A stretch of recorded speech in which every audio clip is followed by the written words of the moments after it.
Good morning, YouTube. This is Siren. This is your friend Siren Frost, and today I'm doing a deck profile update of my Shaw Paladin Claret Dragon build. So, ever since Set 4 came out, I got most of the cards I needed for the deck, which I'm very happy for. So now I'm thinking this new deck profile update will be much more pleasant than the last one, because that one was kind of a kind of thing. So anyways, everyone knows that I do decks based on inspiration from the character decks. Basically from Kanzaki. This one's from branch manager Kanzaki, which I know everybody hates because of his attitude. But then I think he finally woke up, after losing to Chrono. But that's just me kind of noticing. Anyways, we got the beautiful Estima joining us today. So let's get on with the deck profile. So for my starting Vanguard is Night and Meditation by Nessa. I know I'm probably going to be getting a lot of comments about asking questions about this, but because everyone's been asking, why are you not running David? Well, here's the thing. David is a good card for only the retiring effect. This one, when he retires and goes to the drop zone, you can counterblast one card, counterblast one, and he can, and your Vanguard gets plus 5,000. So on top of that, and this deck is very awfully power hungry. Like, that's what Shaw Paladins, that's one of the mechanics that Shaw Paladins is very notorious for. So, but yeah, so, and plus, I think he's a lot more cool looking than David was, because, let's just face it, David's not really that cool looking. But yeah, he's your starting Vanguard, duration break 1, you counterblast 1, whenever he's sent to the drop zone sent to the drop zone, you can give your Vanguard plus 5,000. So, which is a very good bonus too, because that'll give your opponent put more pressure on your opponent to, guard a lot more. So, that's what I like about him. Excuse me. Damn. So, for my usual trigger lineup, I play 4 Abyss Healers for heal triggers, because, well, why not? Because I know a lot of people will be running the Healing Revenger, but, we're not playing Revenger here, or a Defend Master Abyss build, so fuck off. Oh, that does remind me, guys, before I should have done this before I started doing the video. If you have bad things to say about my deck profiles, or this build in particular, just do me a favor and fuck off.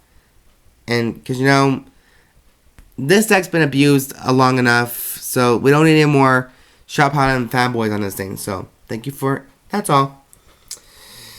Anyways, let's continue. So, anyway, I'm playing 4 heal triggers, and I'm playing the new critical trigger for reserved only for Claret Sword. Taboo Mage Cafar.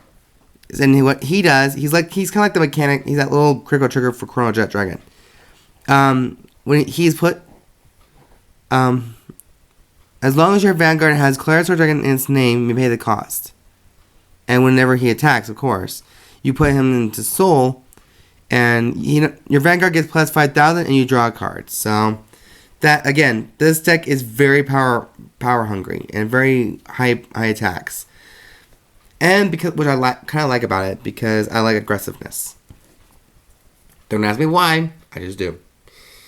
And next, I'm playing 4 Grim Reapers, just because he's like one of the original cards. And then 4 Death Feather Eagles. I was actually thinking about putting 4 of the Leaping Knights from the Ren Sugimori Legend deck. But then I'm kind of thinking, I don't want to bling this deck out too much, because it won't look that pretty. And yes, guys, I have a little bit of a cold, so bear with me. For my grade 1 lineup, I'm playing the 4 copies of Darkquartz Dragon. And once again, another card specifically for Claret Sword. His generation break 1 is, whenever he is called to the place in the Vanguard Circle, the Rear Guard Circle, as long as your Vanguard has Claret Sword Dragon in his name, he can transfer 3,000 power to your Vanguard.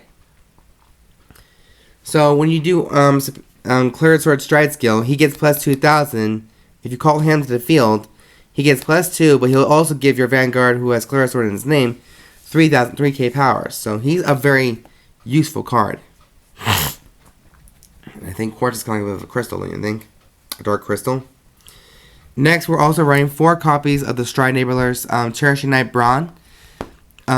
She lets you search out Claret Dragon anyways, as long as you discard a card. I did not know that effect at the time, so that was my bad right there. So yeah. But, you know, she looks like pretty much a badass card, and I like her. Ow. Next, I'm playing 4 G Perfect cards, Karma Collector, because, you know, this deck is very Counterblast heavy a little bit, just not that heavy, just like minimum wage. But yeah. Anyways, so 4 Karma Collectors because, you know, I need the unflipping damage part, and, you know, he looks pretty cool.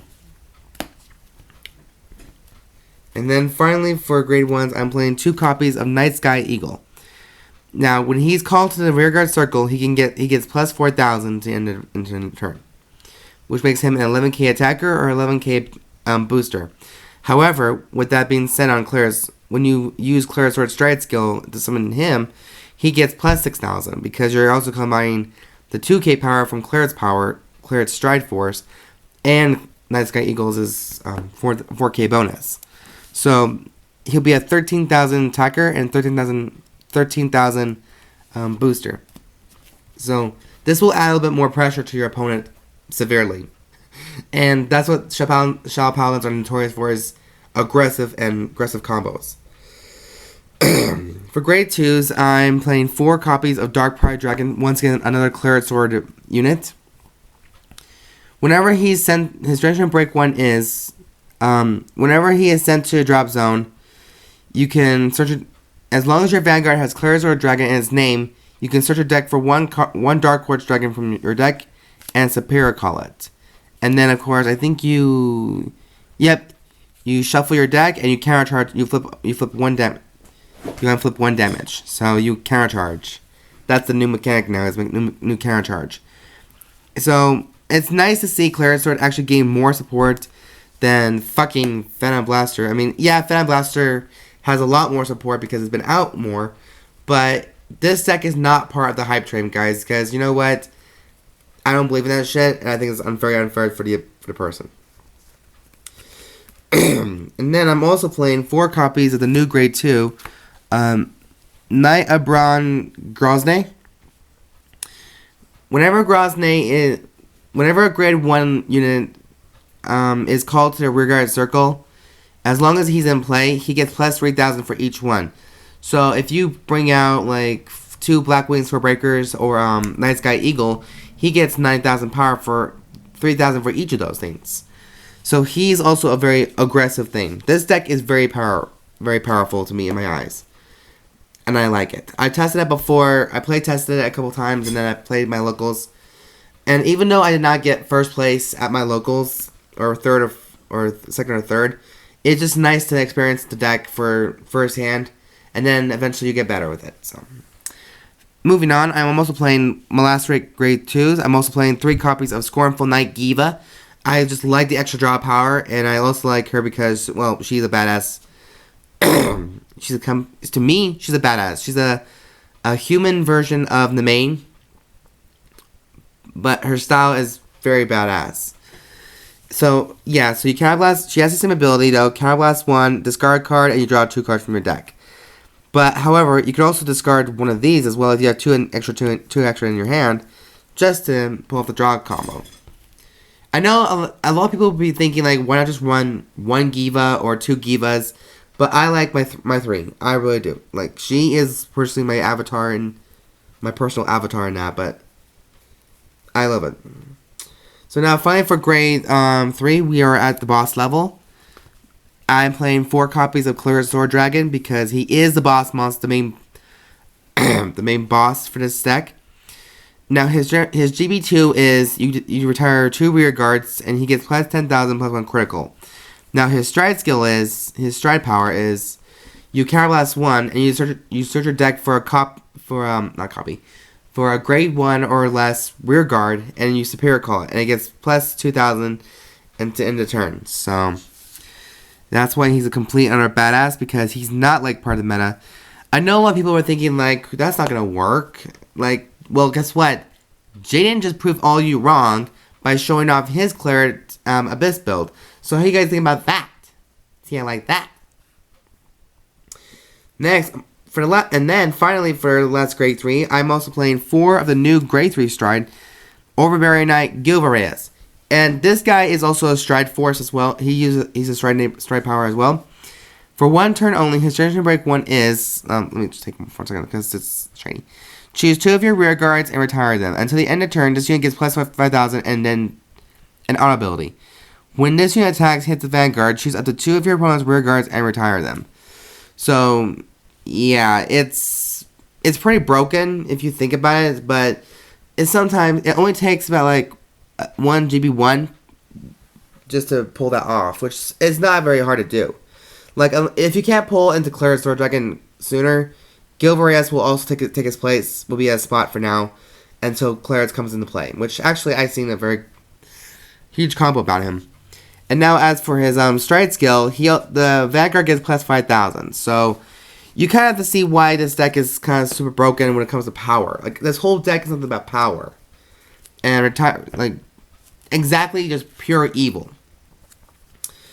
Now for my G units, I'm still playing 4 copies of Supremacy Black Dragon Aurageyser Dragon, because he's one of the broken cards in the meta right now, I think.